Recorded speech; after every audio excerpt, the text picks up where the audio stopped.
But the main subject are the books which I want to have, in the front. In fact, I think I even took it further over than I've got now in my drawing. So I'm just going to redo this roughly. This is just a rough drawing or rough sketch. Okay, so it's more like this. The book, you do have to be careful about certain things. All verticals have to remain vertical. So I have got a vertical board behind my books, and I started by drawing that line in. So I could refer back to that line in terms of the space between here and the light, where the light actually begins, here and the top of the first book. So the first book is sort of approximately here. And as I said, you have to be careful to keep all the verticals vertical. So the first vertical is the side of the book. Then I'm presented with another vertical, which is the front edge of the book, which is open as it stands on top of the other book. So I'm doing another vertical and noting how it relates to, if I was to continue that line down, noting how it relates to that line behind.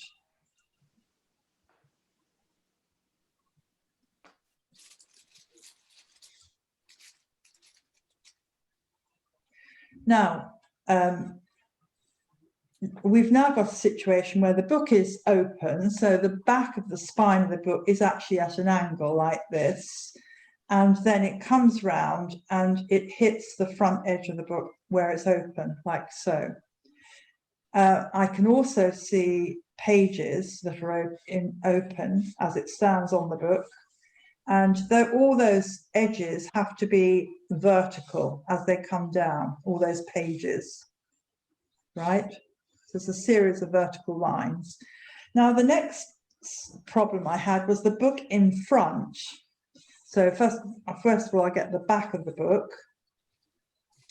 And what's happened here is there's a bit of foreshortening because the actual book face, this one, is open, right? So the widest part of the book is that point there. This will appear narrower because it's coming towards me. And then I've got this book that's lying in front of it, which cuts across the bottom of the book. So that's a horizontal, and that's fairly straightforward. But the next challenging thing are the edges of the book. So the edges of the book have to conform to perspective. So I know that they are going at an angle. They won't be sort of dead straight, but they are slightly at an angle, and they're going up to where my eye level is. Now my eye level is about here. It's about this point above the books. So although I don't have to worry about vanishing points and things, I've got to make the thing feel right. I can do it by relating one point to another point. So this edge here, I can relate it to, again, this backboard, and I can say if I took that through, it would be about that much coming out. And that is helpful. So I also can see that the edge of the book is, and I know it has to go slightly at an angle because of this eye level business, and this one as well. Now the depth of the book, I can compare that to the overall width of this book behind if I want to have something to relate it to. I know I can see about that much, maybe a bit more, but again I have to look at the space here and decide, is that right? Yes, that is right. Perhaps this should come back a bit more than I've got it, and so on.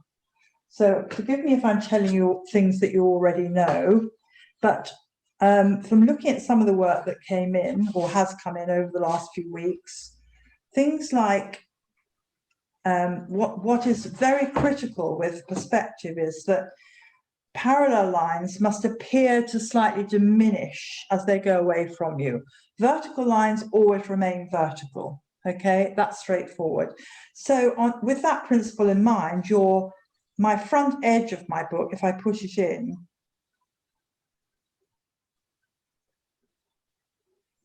this front edge, sorry, it's very wobbly.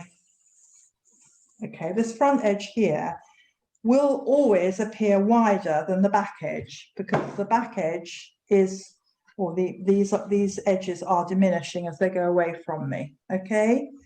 And then the spine of the book is straightforward, it just comes straight down. Now, those are sort of things I want you to just make note. Obviously, your setup of your books may be completely different to mine, but those principles will stand irrespective.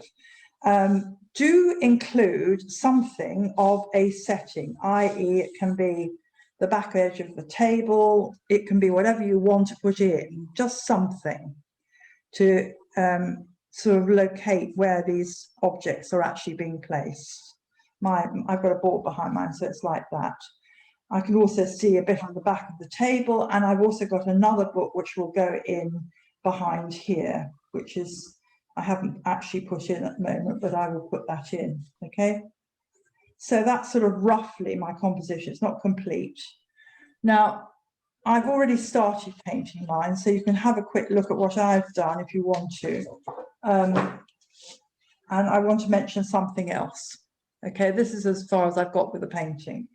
This little lamp here has got, the light is on, so and it's got little holes in the lampshade, and so the little holes, the light is coming through those little holes, and in order to keep them white and then paint over and make the area around, I don't want to paint around every single little colour, I've used something called masking fluid, which I know Prue has used and I know Chris has used. It's horrible stuff because you have to have some petrol or lighter fluid handy, so that you can immediately you finish using your brush in the masking fluid, you put it into lighter fluid and clean it off, because otherwise this is rubber and as it dries it will wreck your brush, okay?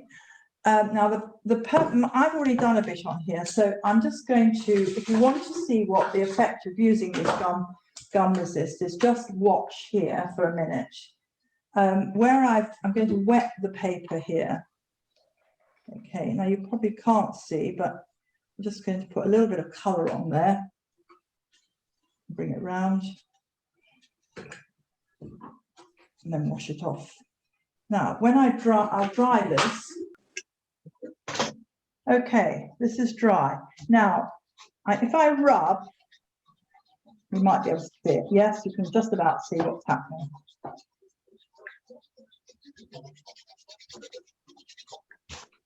Holes are actually showing up as white because where I have the masking fluid, I've rubbed it away and it protects that paper underneath.